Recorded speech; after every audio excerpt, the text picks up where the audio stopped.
Day 3. By now, the Manistee River was starting to feel less like a recreational paddle and more like a full-time job. We were up at 5 a.m. and back on the water shortly after 7, with another 30 miles ahead of us. Fortunately, Tad's stomach had finally decided to call a truce. Unfortunately, our backs and shoulders were now taking their turn at complaining. Our destination was Northern Exposure Modern Campground on the shores of Hodenpyl, and more importantly, the halfway point of our 160-mile journey. As the river carried us north, the scenery began to change. The fast winding river gradually widened into the enormous expanse of Hodenpyl Pond. Beneath these waters lie a forest that once covered this entire valley. Even today, some of these old trees can still be seen standing beneath the surface, preserved in the depths of the reservoir. And after 3 days of sleeping in the woods, we were about to experience something that felt almost completely foreign. Hot showers, fresh laundry, a real dinner. We even had the luxury of driving into town for trivia night at Trailside Tavern. And somehow, against all odds, we managed to take first place. For a little while anyways. So today, we paddle into the halfway point of our journey, trade wilderness for a little civilization, resupply our bodies, our gear, and perhaps our questionable confidence. And then, after much needed showers, we'll get ready to do it all over again. Let's get on the river. All right, it's Monday morning, and today we're going from our primitive site here up on the bluff out to Northern Exposure Modern Campground. Should be right around another 30-mile day, but we're getting an early start, getting stuff packed up, and gonna hit the water just before sunrise. 7 a.m. on the button, and we are on the water. Looking at about 26 to 30 miles today to get to Northern Exposure Modern Campground. That's where we have my car staged, and it'll give us the opportunity to kind of resort and reorganize our gear, do a little resupply, and take a nice hot shower, which is much needed. Smelling a little ripe these days. Beautiful morning. Coffee was great. We're just gonna paddle at a chill pace today. Probably get to camp around 3.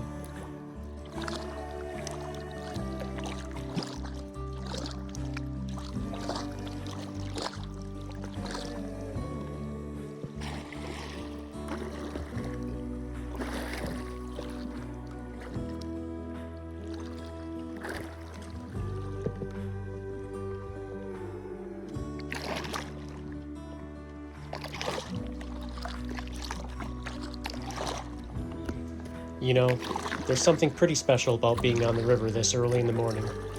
We were up at 5, on the water shortly at 7, and until we reached our destination, we had the entire Manistee to ourselves. The morning was cold and foggy, with steam rising off the surface of the river as we paddled through it. Every bend revealed another little pocket of mist hanging between the trees. Eventually, around 9 o'clock, the sun finally climbed above the tree line. The fog and condensation began burning away, and the whole river transformed from this quiet, mysterious place into something bright and alive.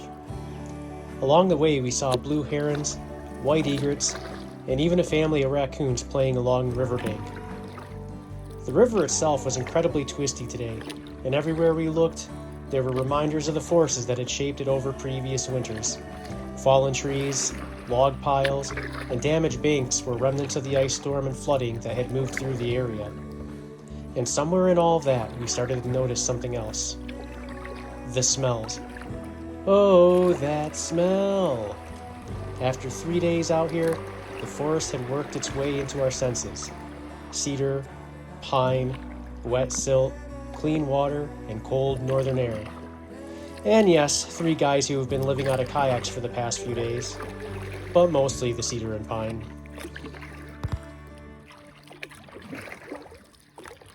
The morning commute.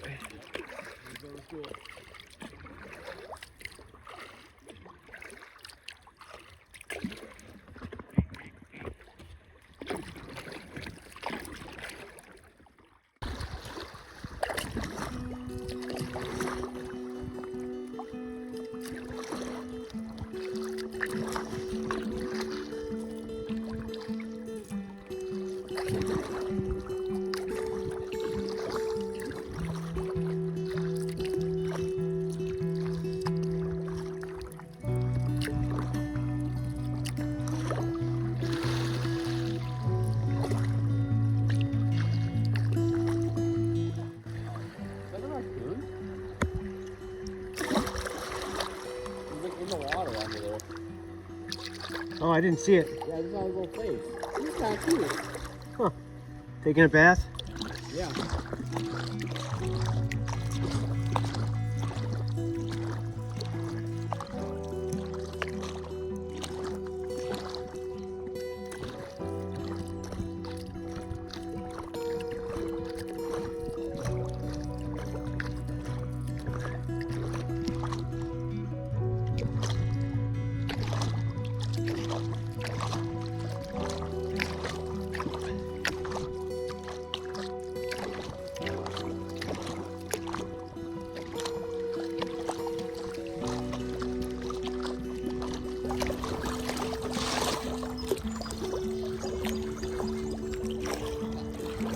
Nah. Oh, what's this over here on straight ahead of us? Looks like a potential site. It does. Yeah, this is a good site. Yeah, it's been another half hour, so yeah, we would have paddled 30 more minutes. This would have been a good choice.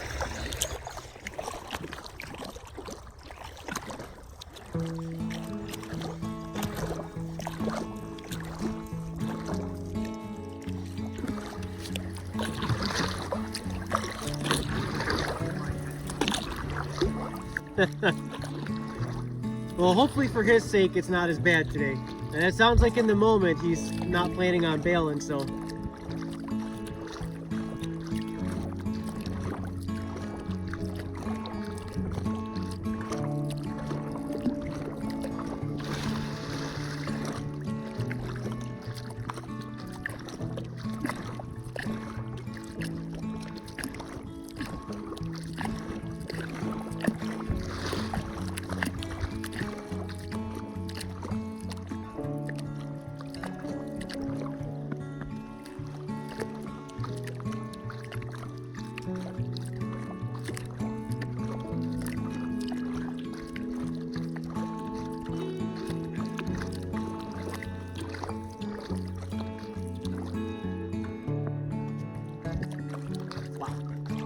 That is cool.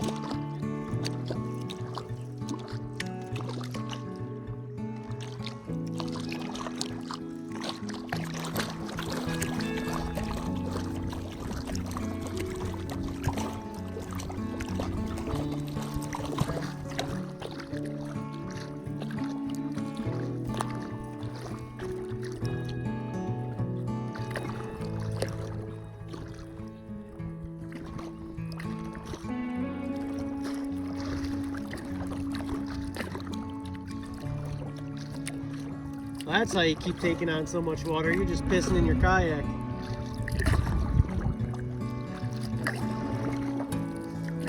Not for shit at all. He's healed. He is risen. Feeling a lot better.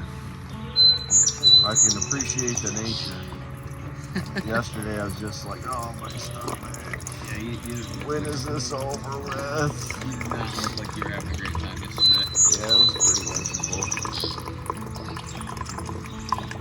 Yeah, it's tough doing long mileage like that when you're not feeling good. Yeah. Yeah, I mean, even when you are at 100%, this is tough, right? Like, Yeah, yeah. So kudos to you for pulling through. Yeah, thanks.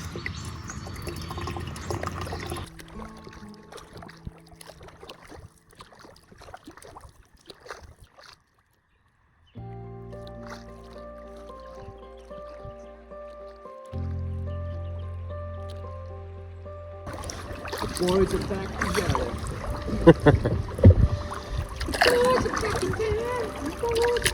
Now for a little shake and bake.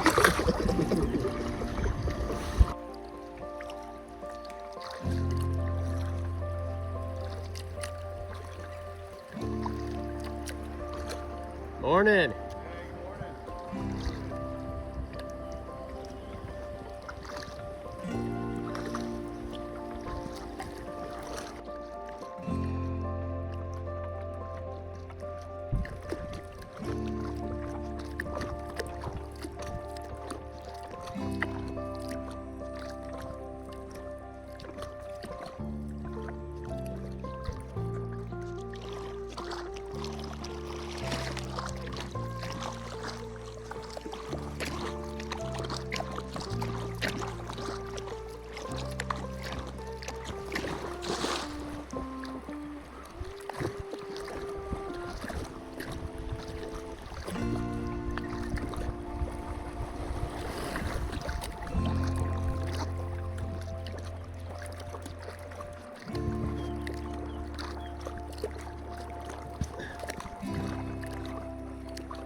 Yeah, have you guys ever seen like the scent spray for hunting?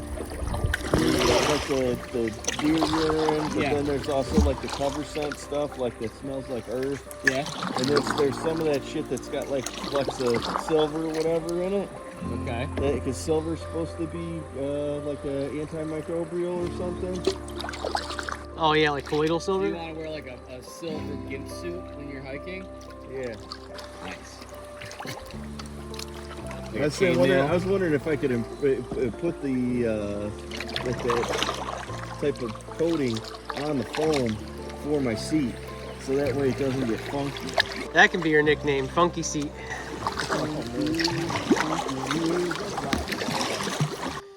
All right, we're stopping up here at the bridge access to take a little lunch break. It's a little bit before 11. Looks like we got some canoe livery people launching. Didn't think there'd be people launching this early.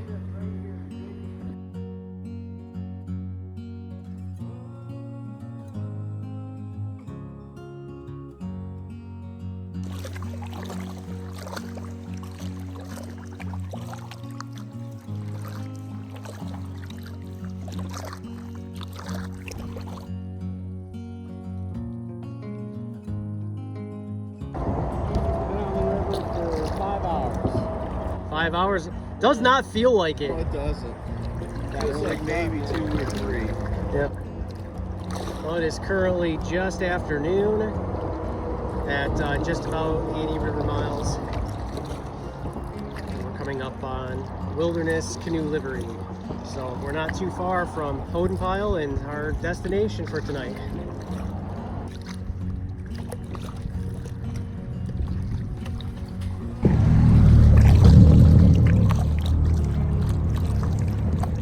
We're out of the woods now, boys. Closing in on Hodenpyl. You said you like the cool old railroad bridges. I believe there's one coming up fairly soon. A cool old railroad bridge, that's exciting. Here's what used to be a cool old bridge, judging by random pylons in the middle of the river. Bridge is gone. John, you liar. She gone. Oh, maybe this was part of that old railway we saw those markers for. This is an interesting change of scenery up ahead. Kind of seems like it's becoming more marshy.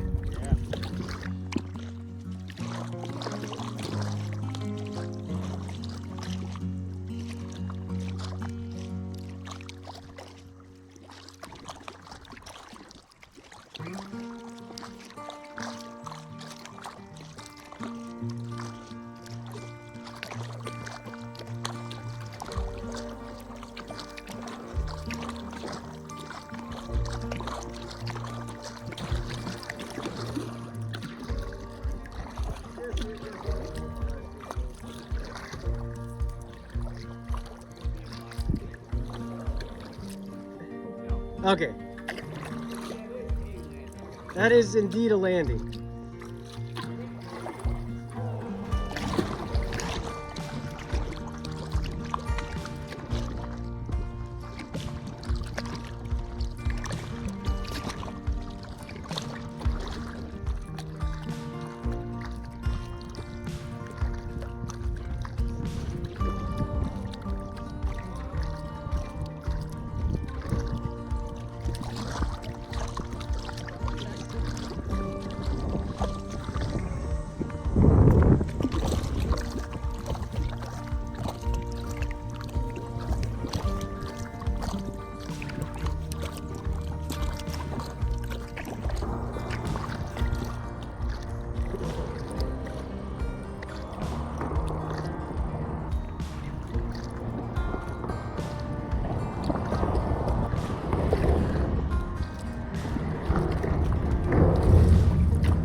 left here.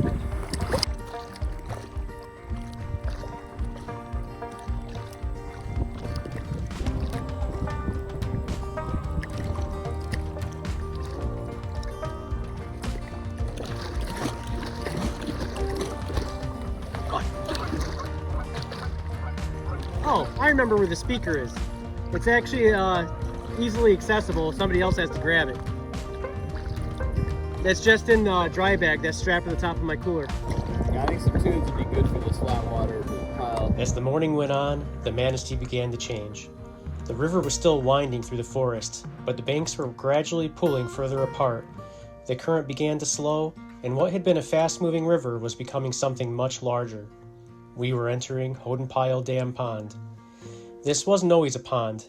In 1924, Hodenpyl Dam was constructed across the Manistee, originally known as the County Line Dam. This hydroelectric project flooded the valley that had once carried the river, creating the enormous reservoir we were now paddling across. And underneath us was the old Manistee. The DNR actually notes that the deeper sections of Hodenpyl Pond follow the original river channel, while submerged stumps and woody debris from the old floodplain still provide habitat for fish. So as we paddled across this seemingly endless stretch of water, there was an entire forest and river valley beneath us. Every now and then, one of those old trees would break the surface. These strange wooden silhouettes became our first indication that we were getting close to the campground. And after nearly 30 miles of paddling, seeing land again was a pretty damn good feeling. Northern Exposure was finally in sight. We were halfway through the journey.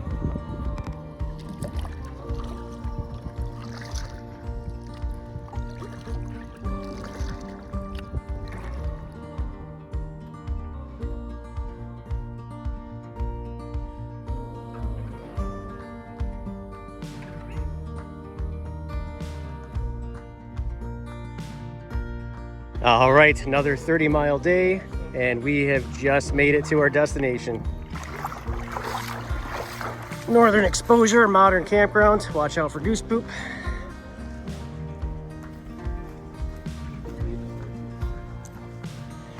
$54, $53,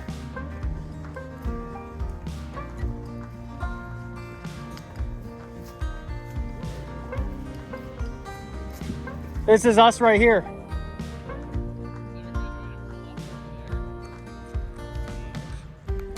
We got our own personal dock.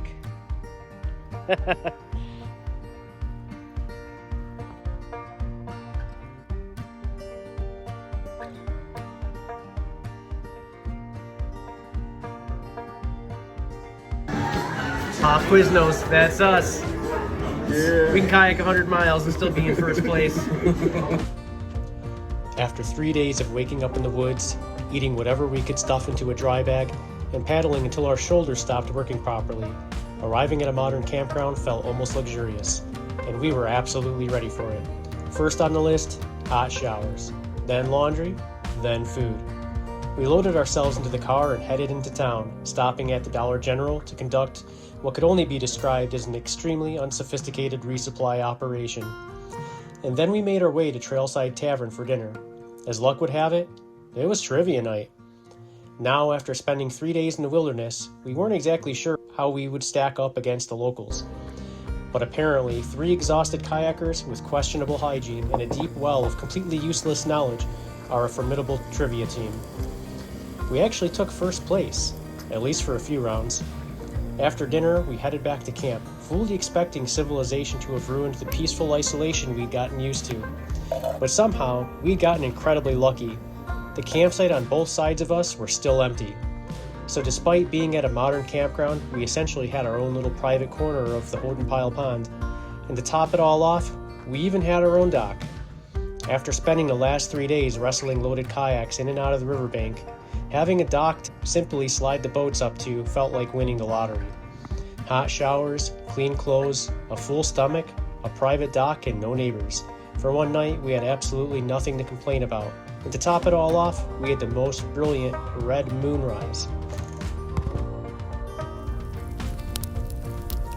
By the end of the day, we'd covered another 30 miles. That brought us to the halfway point of our journey down the Manistee.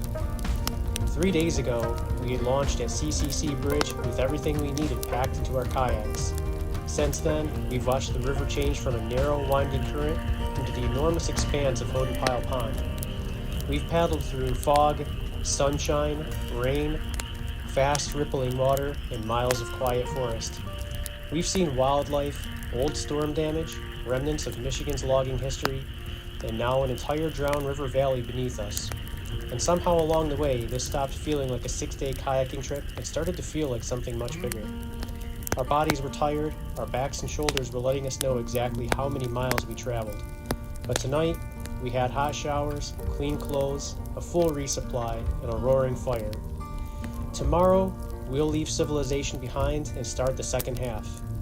90-some miles down, 60-some miles to go. And yet somehow, we still thought this was a good idea.